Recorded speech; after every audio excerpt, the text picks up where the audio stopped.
여러분, 엘리어트 파동 이론에 대해서 한번 들어보셨나요? 증권 방송에서 많이 들어봤다. 사실 뭐 그거 안 맞는 거 아니냐? 차트 기술이다. 이런 얘기를 많이 들어보셨을 텐데, 흔히 볼 수 있는 증권 방송들 있죠. 여기에 전문가분들 중에 은근히 많은 분들이 엘리어트 파동 이론에 대해서 이거 인용해서 설명을 하기 때문에 아마 한 번쯤은 주식을 하시는 분들은 다들 들어보셨을 거예요. 엘리어트 파동 이론에 대해서 저도 많은 분들이 얘기하시는 거나 아니면 인터넷에 글들을 봤는데 제대로 설명하는 분은 거의 못 본 것 같아요.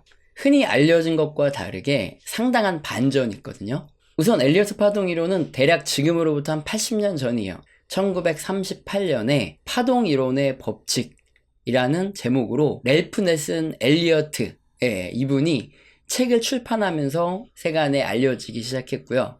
주식시장의 움직임을 설명하는 이론이지만 또 동시에 자연의 법칙이죠. 특히 뭐 인간의 심리와 집단 행동에 적용해서 주식이라든가 다양한 움직임을 설명하는 인문학적인 이론이다. 이렇게도 볼 수 있어요. 그래서 오늘은 페이지2 출판사의 기술적 분석의 시작과 끝, 엘리어트 파동이라는 이 책을 근거로 엘리어트라는 이 사람과 그 사람이 만든 이 파동 이론, 이게 주식시장에 어떻게 적용되고 우리가 예측에 사용할 수 있는지 이런 것들을 한번 제대로 알아보는 시간을 가져보도록 하겠습니다. 엘리어트는 1871년생이에요.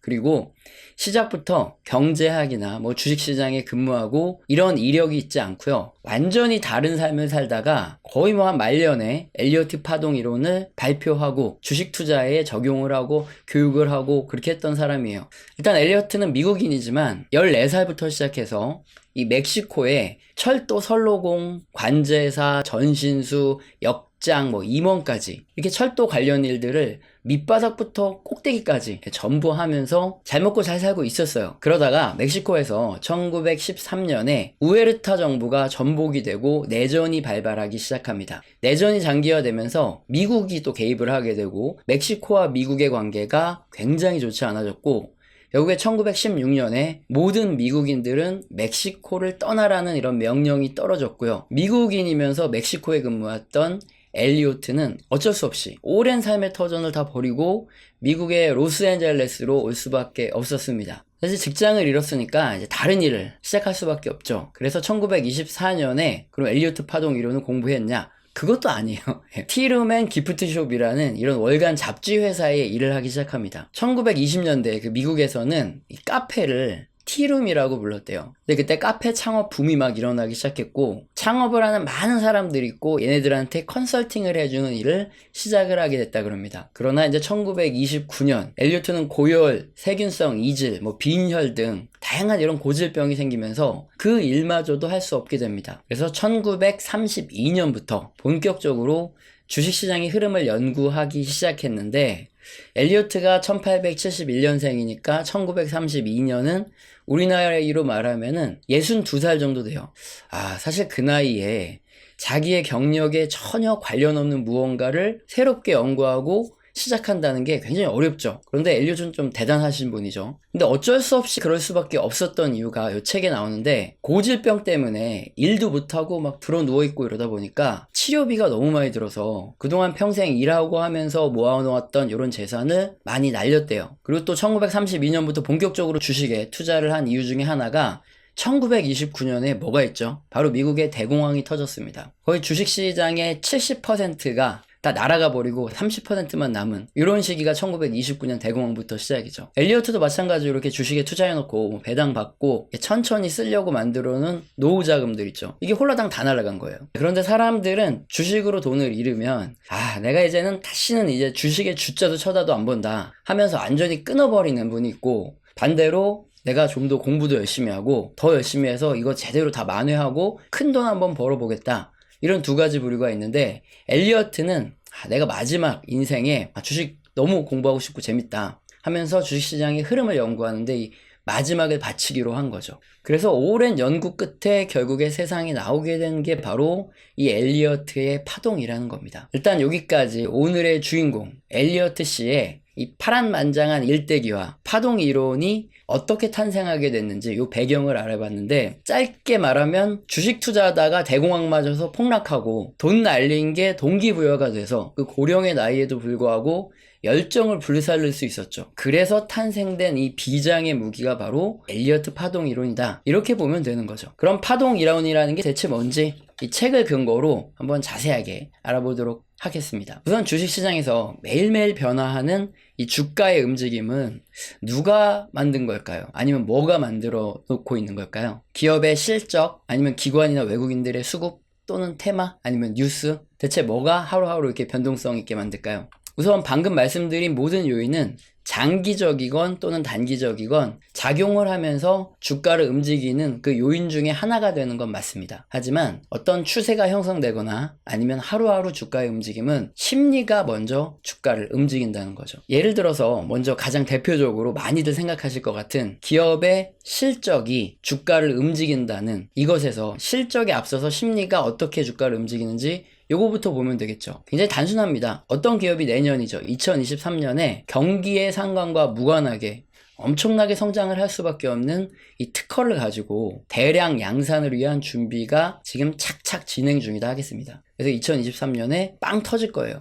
그럼 이 기업의 실적은 내년에 훨씬 더 좋아질 수밖에 없죠. 그러면 주가는 어떻게 되죠? 당연히 올해 먼저 오릅니다. 자, 그래서 실적이 주가를 올린다 그러면은 주가가 미리 올라갈 때 당일에 막 상한가 뚫고 올라가가지고 쫙쫙쫙쫙 올라간 다음에 뭐 그 실적만큼 그냥 쭉 횡보를 하는 게 맞겠죠. 그런데 현실에서 그렇게 되는 경우가 있나요? 아니죠. 주가가 등락을 반복하면서 올랐다, 떨어졌다 하면서 이렇게 올라갑니다. 이게 바로 심리가 작용하기 때문에 그런 거죠. 매수를 하는 사람들은 어느 순간 좀 확 몰려요. 그래서 주가가 확 올라갑니다. 이거 뭐 너무 많이 올린 거 아닌가 하면서 파는 사람들도 생기고 시세 차익을 얻는 사람들도 생기고 그런 사람들 때문에 주가가 다시 또 떨어져요. 그러다 일정 이상 떨어지면 또 뭐 예측이 바뀌죠. 엄청나게 더 크게 성장할 거다. 이런 소식에 다시 또 막 올라가고 뭐 이런 것들이 무작위로 반복되면서 어떤 패턴 같은 것들 형성되면서 주가가 올라가는 거 이런 것들 많이 보셨을 거예요.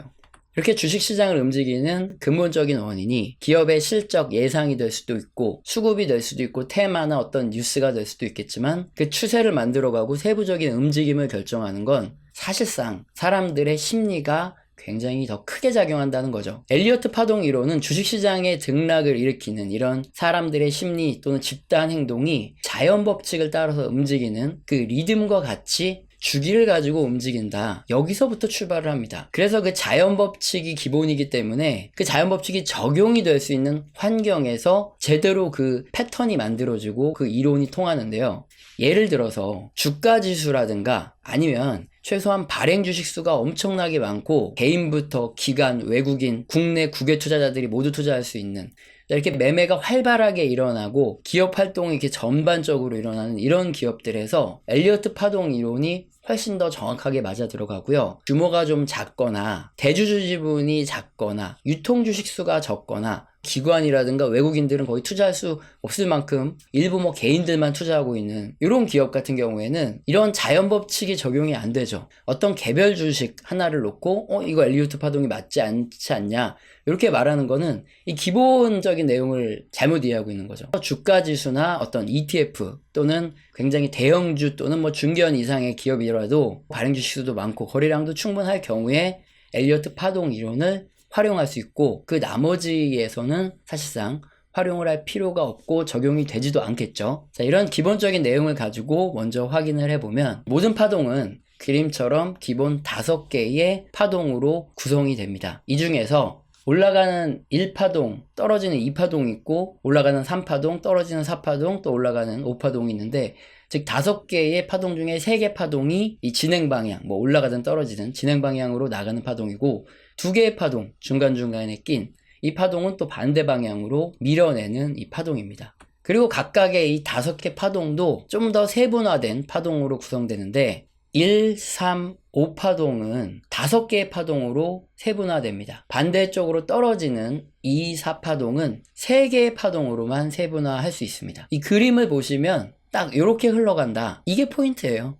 자, 그리고 규칙을 몇 가지 더 말씀을 드릴게요. 세 번째 상승하는 파동 있죠. 이 파동은 반드시 1파동보다 높은 지점까지 올라갑니다. 그걸 알아야 이 파동을 제대로 처음 지점을 찍고 그릴 수 있다는 거예요. 그리고 맨 마지막 5파동은 당연히 이 중간 올라가는 3파동보다 높은 지점까지 올라가겠고요. 반대로 떨어지는 두 번째 파동의 저점보다 네 번째 파동의 저점이 아래로 내려가면 안 됩니다. 이건 어떤 추세를 잘못 잡고 파동을 타고 있는 게 아니라 그냥 다르게 움직이는 거예요. 아니면 이제 보는 분이 시작점을 잘못 찍고 요거를 그려 나가고 있다. 이 부분이니까 수정을 해야 된다는 거죠. 이 파동이 하단의 1파동을 완전히 전부 되돌려가지고 오히려 떨어진다거나, 아니면 4파동의 하단이 뭐 2파동의 하단만큼 완전히 되돌려져서 내려가는 경우에는 이건 뭐 제대로 추세가 형성된 게 아니다. 뭐 상승이든 하방이든 그런 게 아니라고 보시면 되겠죠. 그리고 또 한 가지, 4파동이죠. 이렇게 떨어지는 파동의 저점이 1파동의 고점 아래로 내려가면 안 됩니다. 그래서 그림처럼 이런 모형이 형성되어야 상승이든 하락이든 어떤 추세가